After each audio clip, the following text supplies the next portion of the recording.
It was 3 point. So I got this box here, and what it says is it was west 3.1 miles from here. So I put this box so it's easy to see, and exactly 3.1 miles to your house here. She was here this morning. 24 hours. This morning at 9 o'clock. So not 24 hours. Yesterday was the last time I've seen her, I guess. You just said 2 days ago. Now you saying yesterday? Not 2 days ago. What's today? Ray, what the freak, bro? You catching yourself up, dummy.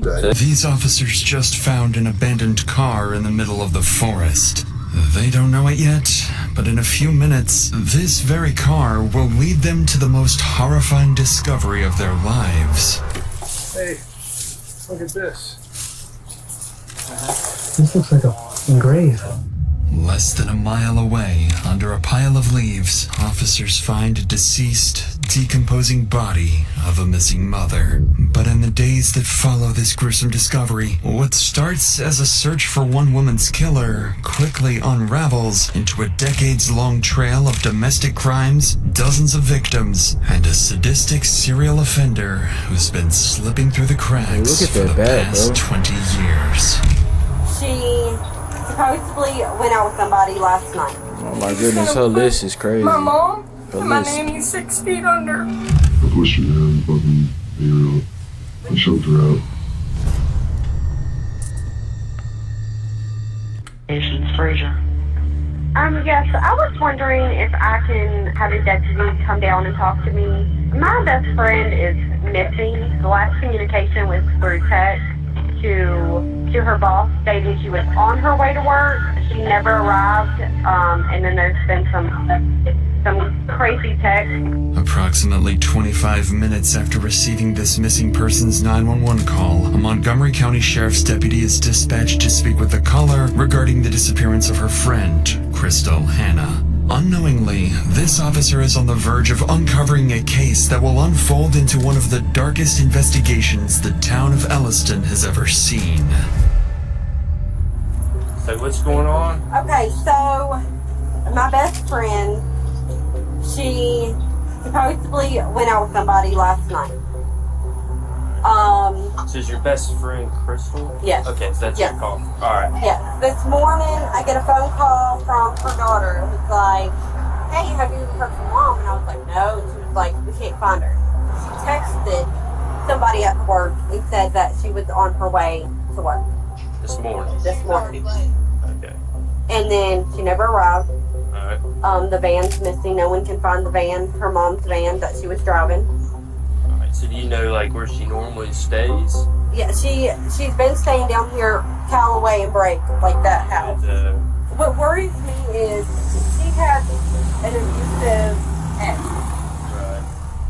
The statements provided by Crystal's friend are troubling, to say the least, but it's the combination of details that really stands out. A missing vehicle, an abusive ex, and a mysterious man Crystal went on a date with just the night before. Taken together, it paints a situation that could lead in almost any direction. With that in mind, officers quickly get to work. One heads to Crystal's home to conduct a welfare check, while another calls her daughter, Chelsea, to gather more details about the man her mother was supposedly meeting the previous night. Like, I just want her to be home and everything be okay. Yeah, I'm sure she's fine. So what time about last night was that last text?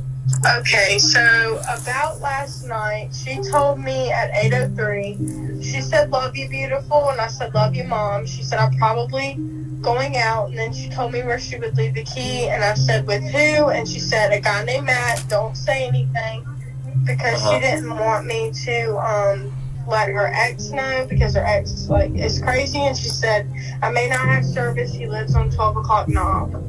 12 o'clock knob? Yes. Was there a specific address at 12 o'clock knob? Okay, no. She actually said he lives on 12 o'clock knob. So on that road. What's his first and last name?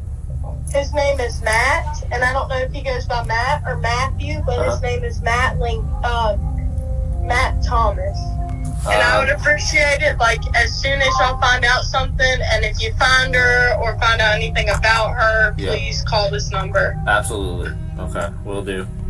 With Crystal's daughter questioned, officers are now able to attach a name to her mysterious date, Matthew Thomas, who supposedly lives somewhere on 12 o'clock Knob Road. Meanwhile, the officer sent to conduct a welfare check arrives at Crystal's home, but no one answers the door, and her van is... They got that old Ford outside. I don't know what kind of people they finna deal with, but they gotta be some angry white man. Missing. Detectives back at the station waste no time and begin calling more of Crystal's family and friends, trying to determine whether there's any chance she may have left voluntarily. That's when they learn that 44-year-old Crystal was somewhat naive, but also kind, trusting, and dependable, which makes the idea that she would suddenly vanish, leaving behind her daughter, 3 sons, and her grandchild without any notice feel extremely unlikely. As the first day of Crystal's disappearance comes to an end, detectives know the first 24 hours are critical. So that night, they stay late, working to track down the man Crystal was supposedly meeting, Matthew Thomas. After digging through records and filtering through multiple people with the same name, they finally get a hold of the right one. But when he picks up the phone, the conversation takes a strange turn. Matthew confirms that he once did live on 12 o'clock Knob Road, it ain't Buddy. but he says he moved out of the state a few years ago and now lives in North Carolina. Matthew also says he has no idea who Crystal Hanna is and claims he never spoke with her, let alone went on a date. These statements leave detectives stunned. Their strongest lead is suddenly over 100 miles away and denying everything.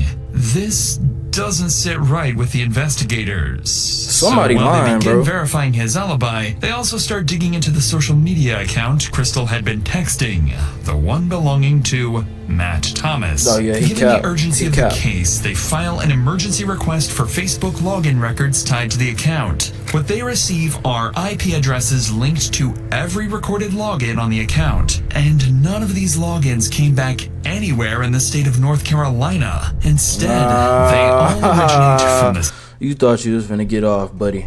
I don't know what the freak you thought this was. Like, man. Same small Virginia town of Elliston. You cooked With yourself. this discovery, You cooked detectives are yourself, left gang. facing an interesting possibility. The man Crystal thought she was talking to may have never been Matthew Thomas at all. It may have been someone impersonating him. Oh, dang. With that theory in mind, officers request Crystal's phone location data, and when it comes back, it starts to confirm exactly what they feared. Because the final ping from Crystal's phone comes in at 9:50 a.m. on a stretch of road called Peddler Road, just 3 miles away from the home of Crystal's ex-boyfriend, James Hunter Stollard. What makes this discovery even more unsettling is that impersonation like this doesn't just happen in murder cases. It can happen to anyone, because in today's world, your personal data, your name, location, They contact finna info, smooth into it's all ad. out there, scattered way. across the internet, quietly collected and sold by data brokers, often without you ever knowing. I recently searched a friend's name and was anyone to find or purchase. They was almost slick with that ad, but I seen it coming. I seen how they didn't scoot it into the ads, son. Real talk. When I start making that bread, bro, best believe I'm finna hit y'all with them crazy ads. No lie. By now, it's 1 o'clock in the morning, and detectives decide not to waste any time. Uncertain of what they'll find, they head straight to James's house, hoping Crystal might be there, or at the very least, that James knows something about her disappearance and the mysterious date she had the night before. But as the detectives arrive, they approach the house with unusual caution, almost as if they've already learned enough about James to know this situation could turn dangerous. Careful.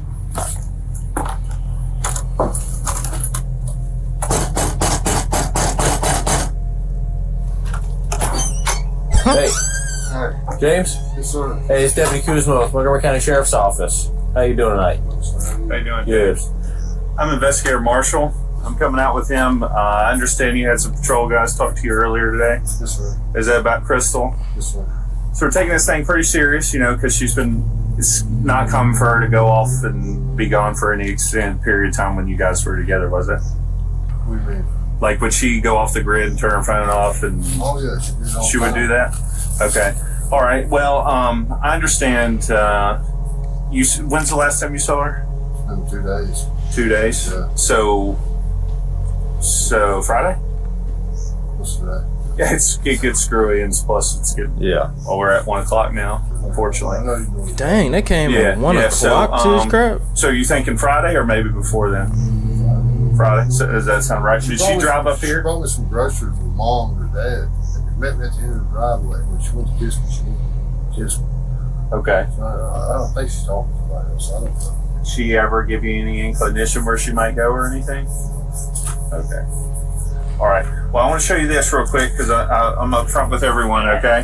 When I'm doing this stuff, just because I want to figure out stuff and move on so we don't waste anybody's time to figure it all out. So this yellow dot's your house, right? Right here. This is a cell phone tower on Peddler, okay?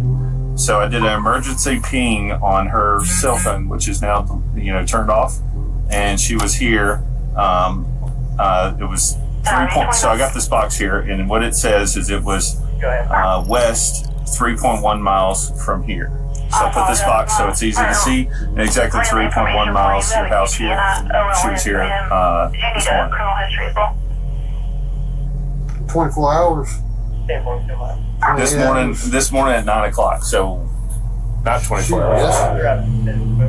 Yesterday was the last time I've seen her, I guess. You just said 2 days ago. Now you So saying what's yesterday? Not 2 days ago. What's today? Ray, what the freak, bro? You catching yourself up, dummy. Today's technically Monday right now. So yesterday was Sunday. Uh-huh.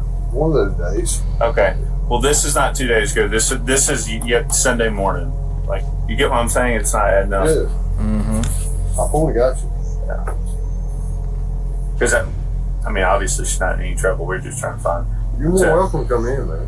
When confronted with Crystal's phone location data, James appears genuinely caught off guard, claiming he knows nothing about it and struggles to recall the last time he saw Crystal. However, given the late hour, his calm demeanor, and willingness to let officers search the house, nothing immediately seems suspicious. And as they prepare to search the home, they aren't aware of how much more involved he is than he's letting on. It would make me feel better. You don't mind if we just walk around out here and whatever? Do whatever you gotta do, man. You sure? Yeah. Okay. Just so we can clear it off and I'll get some drink. you do whatever Yeah. you need to do. Yeah. You don't care if we walk inside? Go ahead, man. I appreciate it. Did she end up moving out? She left her stuff. She ain't where's she at? You cool if we turn these lights on? Yeah, go ahead, man. Thanks.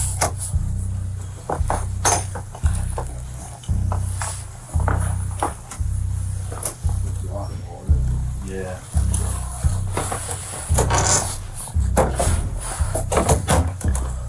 But you mentioned she had some mental health stuff. That she ever mentioned wanting to hurt herself for any reason or anything like that? I don't know. She Calls me fucking always hurt myself all the time. has she slept here in the last week?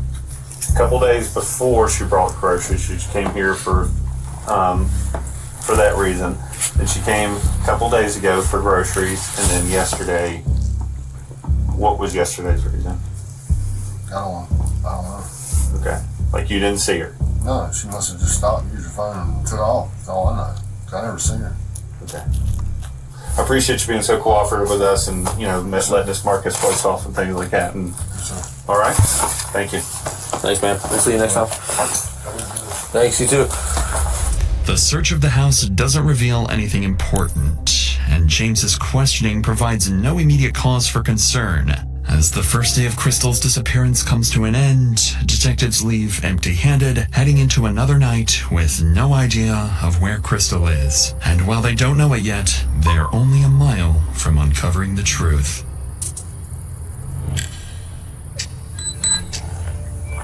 These boys real life working on that clock, bro. It's 5 a.m., and Officer Richard They going just hard to arrived to solve this investigate a stuff. call about I an rock with it. abandoned car found in the middle of the forest. At first glance, it doesn't seem unusual. Vehicles are often dumped in remote areas after being stolen or used in other crimes. But this time will be different, because they're about to find exactly where Crystal had been all this time. So, I just ran the number plate, and it comes back to the missing woman from yesterday, Crystal Hannah. Let's not touch anything for now. We should call for backup.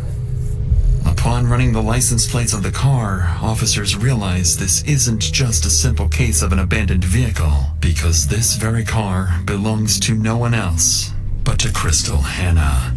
Detectives and backup units are called in to secure the area and search for any sign of Crystal. They split into groups, looking for any indication of where she might have gone. That's when two officers notice blood stains on the leaves not far from the car, and just beside them, drag marks in the ground. Without hesitation, they follow them.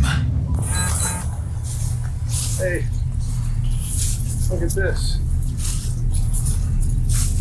Looks like a grave. The hell? 1050R, I think we found the missing woman. This looks like a fucking grave.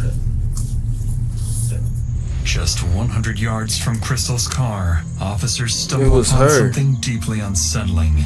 A small my steep goodness. made with leaves, with a rock and a couple of flowers set on top of it. A forensic team is called in immediately, and as they begin uncovering the leaves, they're prepared for the worst. What they find, fam?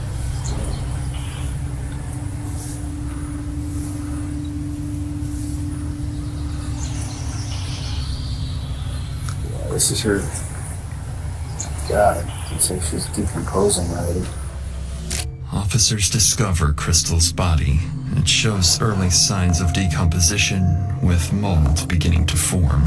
And as the forensic team continues their work, the reason for her death becomes clear. Blunt force trauma to the head and strangulation. And with that, the nature of the case drastically changes. This is now a homicide murder investigation. Homicide, same thing. As officers Something and the like forensic team continue securing the area, theories about Crystal's death begin to form. She was trusting and kind by nature, and with the possibility that she was catfished by someone impersonating Matt Thomas, investigators begin to suspect she may have been lured and killed.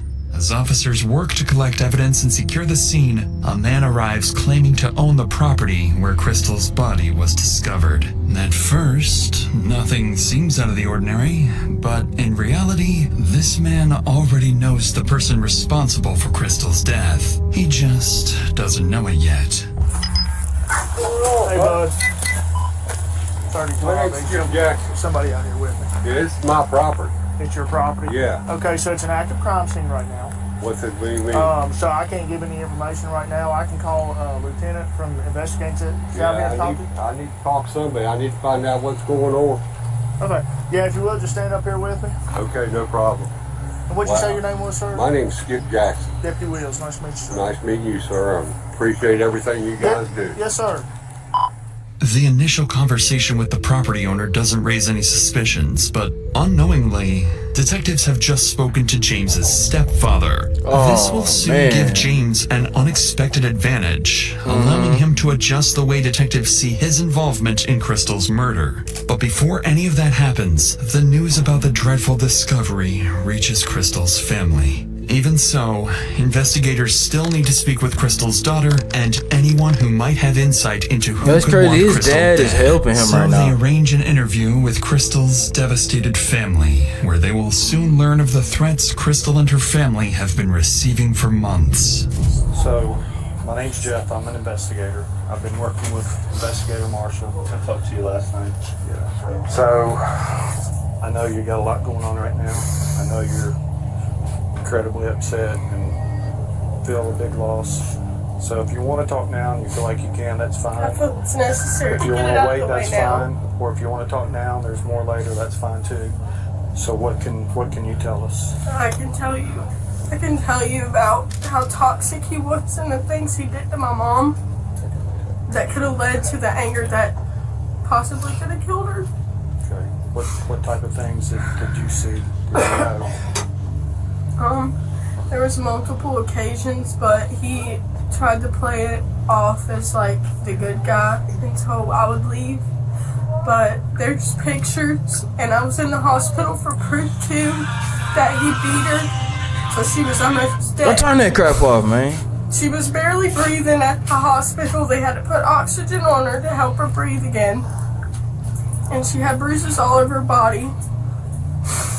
And the last time I seen her, Hunter left a bald spot because he ripped her hair out.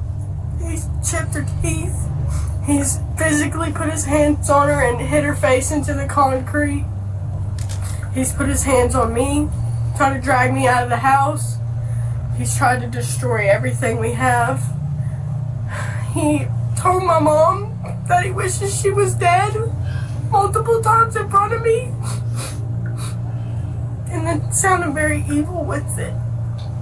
Almost like a laugh, thinking it was funny that he was gonna kill her. He's even threatened us. He said we was all gonna pay. He said that, yeah, he did say we were all gonna pay and that he was gonna put my mom and my nanny 6 feet under.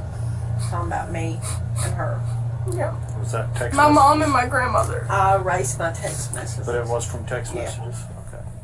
Clearly devastated, Crystal's daughter barely holds herself together. But despite everything, she and other relatives provide new, strong leads pointing serious allegations towards James that detectives simply cannot ignore. And although Matthew's alibi has not yet been confirmed, the statements they just heard officially turn James into their prime suspect.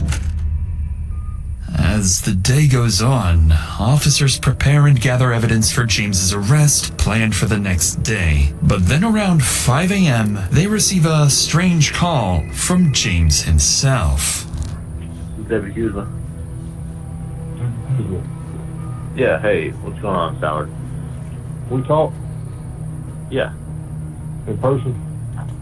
in person? Yeah. Yeah. Let me, be at the house still?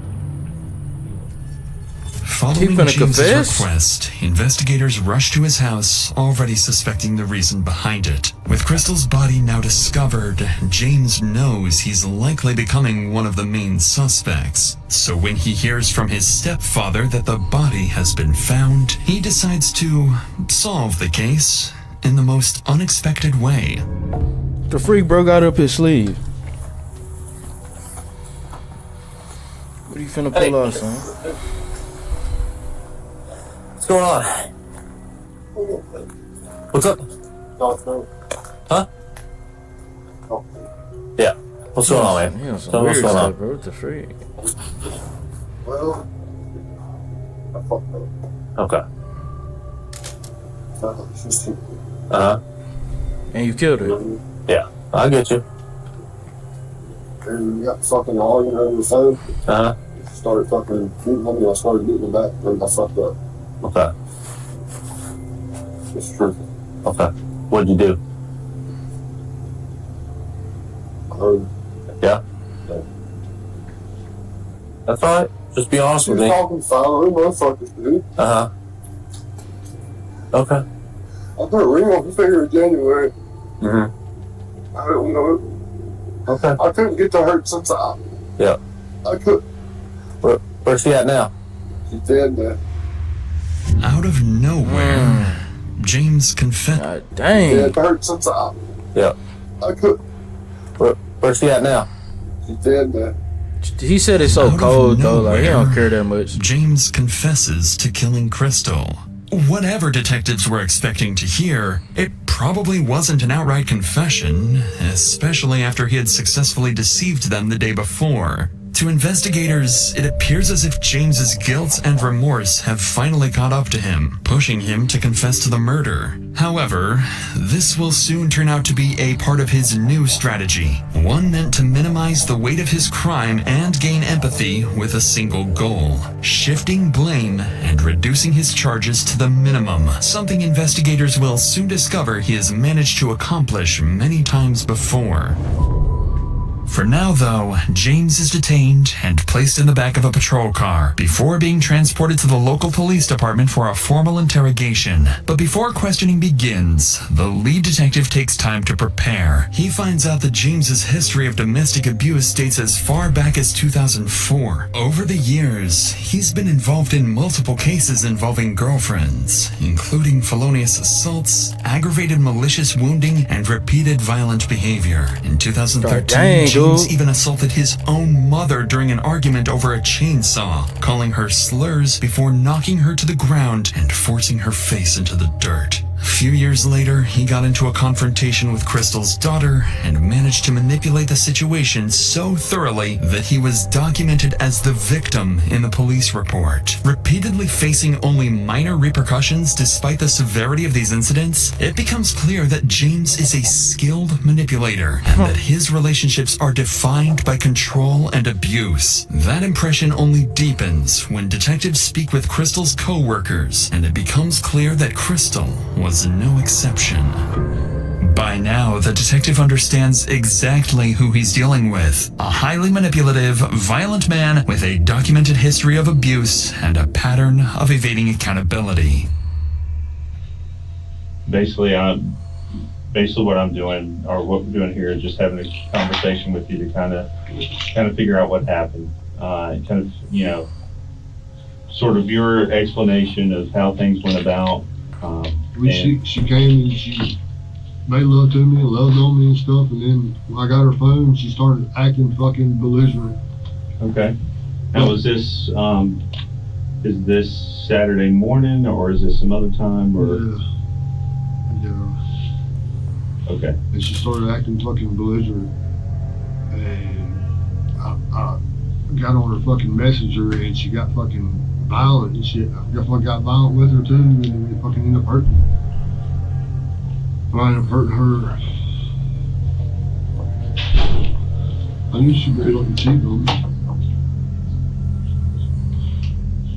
I just didn't have any proof. She wouldn't tell me. Nobody told me.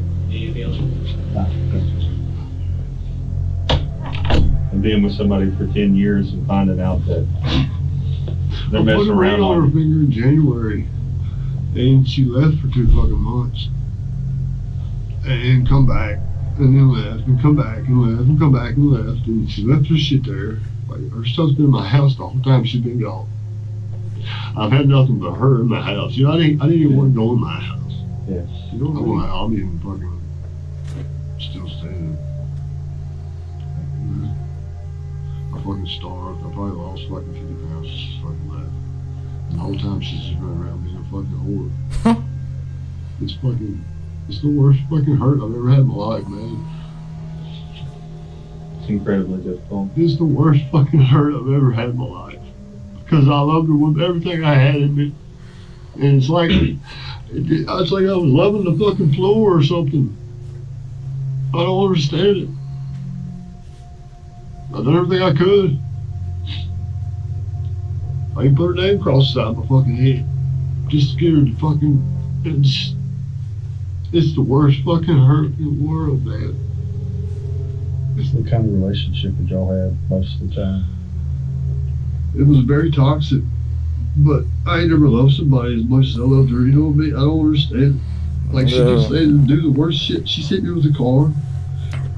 Say the worst shit to me in the world, and I still, my fucking heart don't do it, but fucking pump blood for her, you know what I mean? I don't understand it. It's like she put a fucking curse on me, or something, I don't know. I mean, our love was the strongest fucking love we've ever seen, I've ever seen, but the fucking, the fights were awful.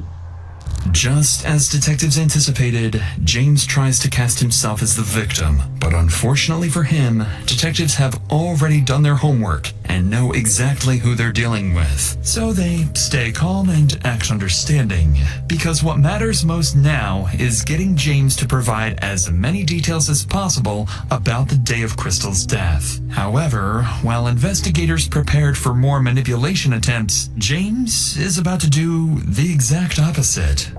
And we appreciate you being cooperative and going through it. So as that's going on, and you've referenced a few times of you know, you said you hit her, right? Was that with a open hand, closed fist, with something? Okay. Do you have anything in your fist? No. Okay. Was it? Do you know if it was your right or left hand or? Right. Okay. Yeah. After you hit her, she said she was. I don't know what she said. I was so fucking blind, man. Okay. I'm trying. And take your time. There was a lot of fucking. Her yelling about, give me my phone, give me my phone, give me my phone. Give me my phone. I still had the phone when I hit her. She still was acting fucking retarded. Like, trying to fucking come at me and all this other fucking shit. All she was worried about was the phone. She wanted to find what the fuck was on it. It got fucking bad. I pushed her down and fucking beat her up. After you hit her the first time, pushed her down? Would you say like tackled her or just grabbed her and threw her down? Threw her down. Okay. Then what happened next? Did you jump on top of her or what happened next? I choked her out. Then what happened? What happened next? And I moved her to where she lived. Okay. So, put flowers on her, covered her up. This dude was sick, bro. Cover her up. Leaves and sticks and try putting a rock on top of hers, like a headstone or something. Okay. I didn't want to be totally disrespectful. You didn't want to be totally disrespectful, but you murdered her and dragged her to the woods and covered her body up and tried to act like you ain't do nothing, like you ain't just kill a lady or murder her. Like, what are you talking about, bro? Like, real talk. I did love her. Yeah. It's so fucked up. Shut up, bro. She was a fucking world. She took the world from me. And it's like she's running around with it. Surprisingly, James drops his attempts to manipulate the facts and gives detectives a clear account of the murder. At first, it appears as if James has given up trying to escape justice, but that impression does not last, because James is about to try something that he thinks will buy him time and help him minimize the consequences of his actions. I got intermediate explosive disorder and I got like 6 other fucking things that I don't take medicine for. For those things diagnosed? Okay. Do you know what they are? You said intermediate, I'm sorry. Intermediate explosive disorder. I got bipolar, PTSD, ADHD, some other kind of fucking shit. I got diagnosed by a psychiatrist at the regional jail. So listen to this one. This is one of those kind of questions that some people think are kind of silly. So, did you have any strange or unusual mental experiences around the time of this crime? And if you did, what were they? When did they begin? So have you ever heard or seen things that weren't really there? He gonna say yeah. I've heard many things, but I don't ever see shit. I hear shit all the time. Now, is it while you're taking drugs or? It's an all-the-time thing. How do I speak to a doctor? A doctor? Yeah. Like a psychologist or somebody? Too late for that now. I need to speak with him and tell him. Too late for that now, buddy. To see if he can dissolve his shit and figure out how to fucking dissolve this. Doing all right? All right. We rock along? Yep. All right, bro. You want to hang around for me? With James raising concerns about his mental state and requesting a psychiatrist, the interrogation comes to an end. He's placed in jail while awaiting a court-ordered mental evaluation, gaining time to prepare his act before any future questioning takes place. Meanwhile, the investigators still have some work to do. They work on confirming Matthew Thomas's alibi, and when they do so, he's officially ruled out as a suspect, eliminating any uncertainties about his involvement. Then, just days later, James is evaluated and questioned by a court-appointed forensic psychiatrist. However, his performance doesn't last long.